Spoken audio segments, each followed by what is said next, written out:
Welcome to chemistry planet. आज के इस वीडियो लेक्चर में हम डिस्कस करने वाले हैं नाइट्रोजन साइकिल।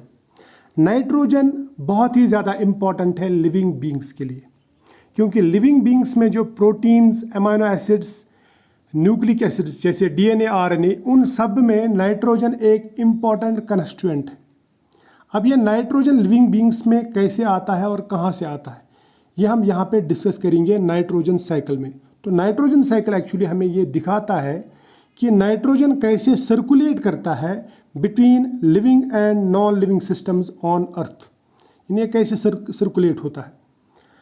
अब नाइट्रोजन की अगर मैं बात करूंगा, नाइट्रोजन एक इनर्ट एलिमेंट है, ये एक गैस है, N2 गैस कहते हैं, डाइनाइट्रोजन गैस, और ये एटमॉस्फेयर में रहता है। तो एटमॉस्फेयर से प्लांट्स इसको डायरेक्टली एब्जॉर्ब नहीं कर सकते, ये डायरेक्टली प्लांट्स में या एनिमल्स में इनकॉर्पोरेट नहीं होता।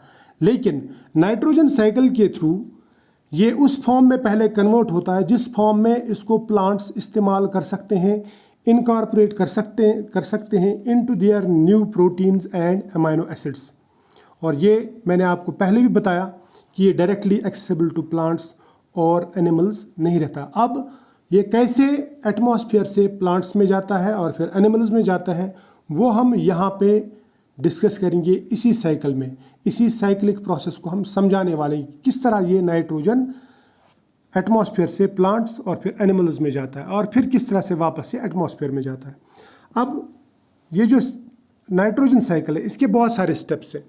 तो इसमें जो पहला स्टेप है वो है नाइट्रोजन फिक्सेशन, यानी एटमॉस्फेरिक नाइट्रोजन को कैसे प्लांट्स फिक्स करते हैं वो हम देखेंगे।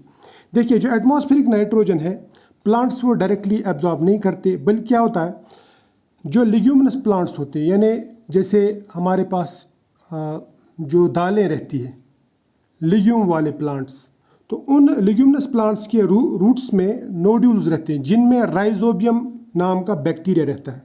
इनको हम डायज़ोट्रॉप्स भी कहते हैं क्योंकि ये नाइट्रोजन को ही खाते हैं। ये कीमोट्रॉप्स हैं जो नाइट्रोजन से ही एनर्जी हासिल करते हैं। ठीक है, ये बैक्टीरिया क्या करते हैं, ये इस नाइट्रोजन को एब्जॉर्ब करते हैं और उसको बाद में अमोनिया या अमोनियम में कन्वर्ट करते हैं। और अमोनियम जो है, अमोनियम ये सॉल्युबल इन वाटर है।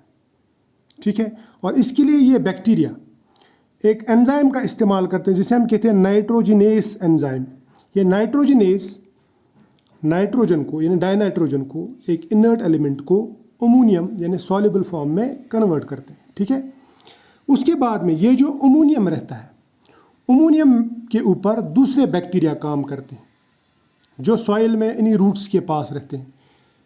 उनमें से नाइट्रोसोमोनास और नाइट्रोकोकस नामी बैक्टीरिया वो इस अमोनियम को कन्वर्ट करते हैं नाइट्राइट में, NO2 नेगेटिव में, नाइट्राइट में। ठीक है, नाइट्राइट्स में कन्वर्ट करते हैं और नाइट्राइट्स को बाद में नाइट्रोबैक्टर नाम के और एक टाइप के बैक्टीरिया है जो इन नाइट्राइट्स को फर्दर ऑक्सीडाइज कराते हैं, यानी फर्दर ऑक्सीजन देते हैं उनको और इनको नाइट्रेट्स यानी NO3 नेगेटिव में कन्वर्ट करते हैं। और ये जो बैक्टीरिया है, चाहे वो राइजोबियम हो, नाइट्रोसोमोनास हो, नाइट्रोकोकस हो या नाइट्रोबैक्टर हो, ये प्लांट्स या एनिमल्स के लिए नहीं करते, बल्कि ये खुद के लिए करते हैं क्योंकि ये कीमोट्रॉप्स हैं। ये यही केमिकल्स खाते हैं और इन्हीं से एनर्जी हासिल करते हैं। बात समझ में आई? तो ये था दूसरा स्टेप जिसे हम कहते हैं नाइट्रिफिकेशन। इसके बाद में आता है तीसरा स्टेप।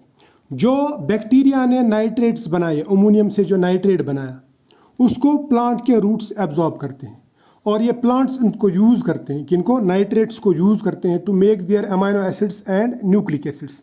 फिर बाद में इन प्लांट्स को एनिमल्स खाते हैं और ये एनिमल्स में भी ये नाइट्रोजन चला जाता है और वहाँ पे भी ये अमीनो एसिड्स या न्यूक्लिक एसिड्स के बनाने में काम आता है। ठीक है, यहाँ तक क्लियर हो गया। उसके बाद में अब हो गए प्लांट्स के भी अमीनो एसिड्स और न्यूक्लिक एसिड्स तैयार और एनिमल्स की। उसके बाद में जो चौथा स्टेप है वो है इम्यूनिफिकेशन। इम्यूनिफिकेशन में क्या होता है, जब प्लांट्स डेड हो जाते हैं या एनिमल्स डेड हो जाते हैं तो इनके ऊपर बैक्टीरिया काम करते हैं, डेड प्लांट्स और एनिमल्स के ऊपर। वो बैक्टीरिया इन प्लांट्स और एनिमल्स के अमीनो एसिड्स और न्यूक्लिक एसिड्स को ब्रेक करते हैं इनटू नाइट्रेट्स एंड अमोनिया। या अमोनियम आयन्स में सिंपली। और ये कहाँ पर रहते हैं,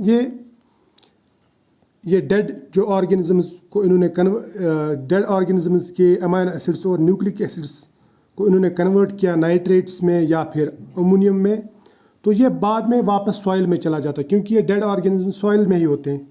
तो ये चीज़ें सॉइल में चली जाती हैं। क्या क्या, एक तो नाइट्रेट भी चला जाता है और अमोनियम भी चला जाता है।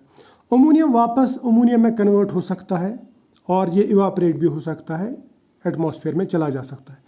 या फिर इस अमोनियम को फिर से प्लांट्स वही नाइट्रेट्स के थ्रू, यानी पहले नाइट्रेट में कन्वर्ट हो जाएगा बैक्टीरिया के थ्रू ये, और उसके बाद में उन नाइट्रेट्स को फिर से एब्जॉर्ब कर सकते हैं। ठीक है, तो यानी ये वापस भी जा सकते हैं वहाँ पे। इसका मतलब कुछ नाइट्रोजन नाइट्रेट के फॉर्म में वापस प्लांट्स में चला जाता है, लेकिन कुछ हिस्सा जो रहता है नाइट्रेट का, उसके ऊपर और एक टाइप के बैक्टीरिया जिनको हम कहते हैं क्लोस्ट्रीडियम स्यूडोमोनास, ये bacteria in absence of oxygen in nitrates को कन्वर्ट करते हैं इनटू नाइट्रोजन गैस, और ये नाइट्रोजन गैस वापस एटमॉस्फेयर में चला जाता है। ठीक है, तो इसका मतलब नाइट्रोजन पहले एब्जॉर्ब हुआ प्लांट्स के थ्रू, फिर एनिमल्स में चला गया, फिर प्लांट्स और एनिमल्स डेड हुए, फिर से ये डेड जो प्लांट्स और एनिमल्स हैं वो फिर से नाइट्रेट्स में कन्वर्ट हुए, फिर नाइट्रेट्स के ऊपर क्लोस्ट्रीडियम स्यूडोमोनास ने एक्शन किया, इनको फिर से नाइट्रोजन गैस में कन्वर्ट किया। यहाँ तक तो क्लियर हुआ, शाबाश। अब अगर हम यही चीज़ साइक्लिक फॉर्म में लिखेंगे तो हम ऐसा कह सकते हैं कि नाइट्रोजन जो रहता है, नाइट्रोजन गैस जो एटमॉस्फेयर में होता है, पहले एटमॉस्फेयर से लेके ये नाइट्रीफाइंग बैक्टीरिया के थ्रू जो प्लांट रूट्स में रहते हैं, लिग्यूमिनस प्लांट्स के रूट्स में रहते हैं, रूट नोड्यूल्स में, उनके थ्रू ये नाइट्रोजन पहले अमोनियम में कन्वर्ट होता है। अमोनियम के बाद में नाइट्रीफाइंग बैक्टीरिया इसको नाइट्राइट में कन्वर्ट करते हैं, फिर नाइट्रेट में कन्वर्ट करते हैं, फिर ये नाइट्रेट्स प्लांट्स एब्जॉर्ब करते हैं, इनको इस्तेमाल करते हैं, प्लांट्स को एनिमल्स खाते हैं, और प्लांट्स और एनिमल्स जब वापस डेड होते हैं तो फिर से ये अमोनियम और फिर से ये नाइट्राइट और नाइट्रेट में कन्वर्ट हो जाते हैं। इतना याद रखना। लेकिन नाइट्रेट्स का कुछ हिस्सा डीनाइट्रीफाइंग बैक्टीरिया के ज़रिए से फिर से नाइट्रोजन गैस में कन्वर्ट हो जाता है और ये फिर से एटमॉस्फेयर में चला जाता है। क्लियर? इसके अलावा ये जो साइकिल है, ये आपको मैंने बताया कि बैक्टीरिया कैसे नाइट्रोजन को नाइट्रेट में अमोनियम और उसके बाद में नाइट्रेट में कन्वर्ट करते हैं। लेकिन नाइट्रोजन का कुछ हिस्सा थंडरिंग के दौरान जो बिजली गरजती है उसके दौरान नाइट्रोजन का कुछ हिस्सा, एटमॉस्फेरिक नाइट्रोजन का कुछ हिस्सा ऑक्सीडाइज हो जाता है उस बिजली की एनर्जी से, और ये कन्वर्ट हो जाता है इनटू नाइट्रेट और बारिश के ज़रिए से नीचे आ जाता है ज़मीन पे, जहाँ से इसको फिर से प्लांट्स एब्जॉर्ब करते हैं। ठीक है, और फिर से ये साइकिल चलता रहता है, यानी nitrogen to ammonium, ammonium to nitrite, nitrite to nitrate, nitrate to nitrogen वापस। ठीक है, तो ये था नाइट्रोजन साइकिल। आई होप ये आपको समझ में आया होगा, आपके दिमाग में ये आया होगा। मैंने आपको ये स्टेप वाइज भी बताया, बाद में यही स्टेप्स मैंने आपको साइक्लिक फॉर्म में लिख के भी दिए। तो एग्ज़ाम के लिए बहुत काफ़ी है, इतना लिखोगे तो फुल मार्क्स आएंगे। मिलते हैं नेक्स्ट वीडियो में, तब तक के लिए बाय।